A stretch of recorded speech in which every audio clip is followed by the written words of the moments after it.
How to make a mixtape.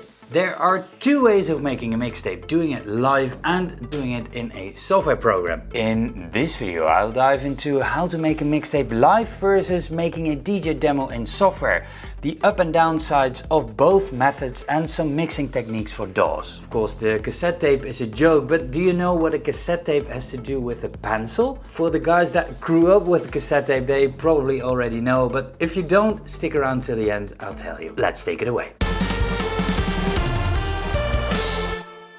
For those who are new, my name is Dexter Clark and I do reviews, vlogs and tutorials about DJing and producing.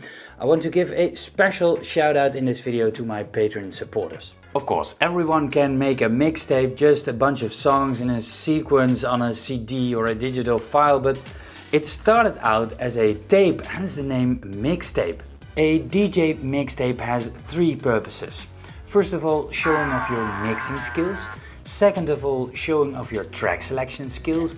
And third of all, understanding a flow of a DJ set. For both methods, so mixing it live or doing it in software, you need to have a proper track selection.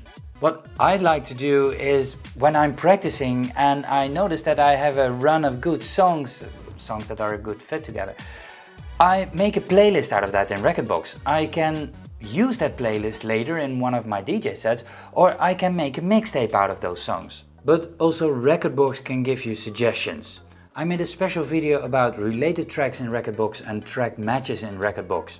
I will put them down in the description below and I'll put one of the videos in the card above. But I won't go into detail about track selection in this video. The first method that I'm talking about is recording a live set, and that can be from your bedroom, for example. A live mixtape is made by a real human being with real human emotions with real DJ equipment in a kind of live situation. You have the most connection with your mix and your music and transitions, so I think you can hear that in terms of personality and warmth of the mix. The computer mix can feel dead and too perfect. You miss that personal element.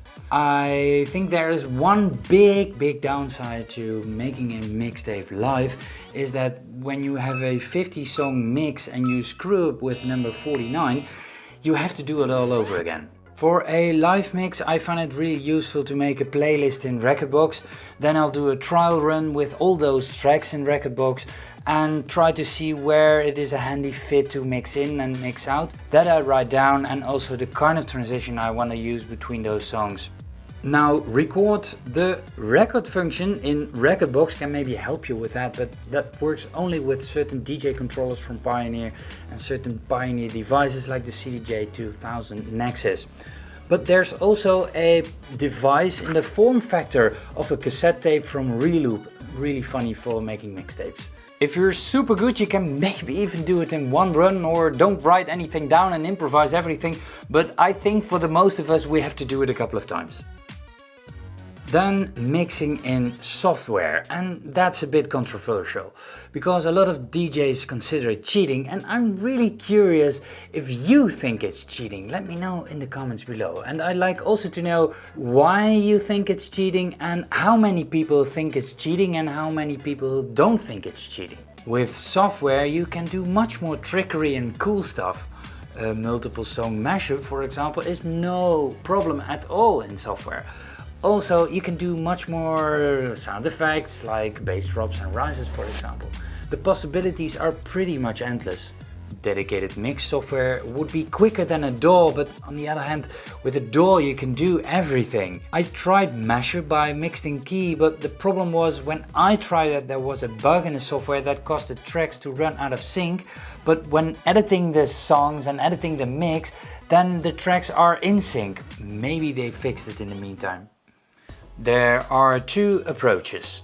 The first one is for every song that you have in your mix you make a new track, and the other one is you have two tracks and you mix between those two tracks. I think the two-track approach is faster and you're using less system resources. You only have two tracks with plugins instead of 40 or 30.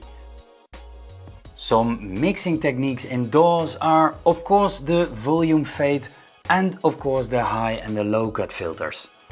You can use other effects like reverb, delay and echo like you would do on a DJing mixer. Use sidechain ducking from one track on the other.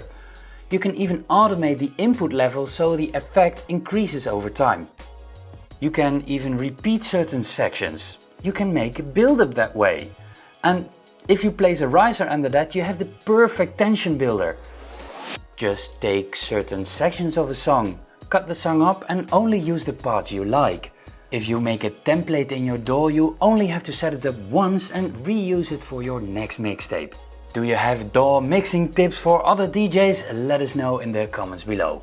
I find Logic not really useful for making mixtapes because you need to adjust the tempo of your songs that you're mixing, and in Logic that is a destructive edit you can't undo. Ableton and Studio One are much more suited for the job. Snapping and aligning to the grid is much easier in both software packages. Also, adjusting the tempo has to be easy, and wrapping up the tempo, that's possible in Studio One and Ableton Live. I made step-by-step tutorials for Ableton, Logic and Studio One. You can find the links to those videos in the description below.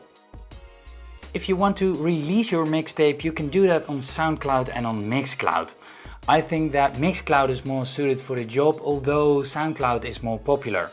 I had some troubles in the past that SoundCloud deletes my mixtape because of copyright issues. Also, we don't know how long that SoundCloud is gonna be around.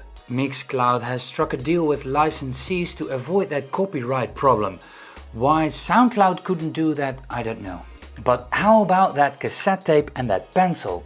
You may know that a cassette tape has two sides, side A and side B, and when side A is full, you flip it around and you go to side B. When side B is full, you go to side A.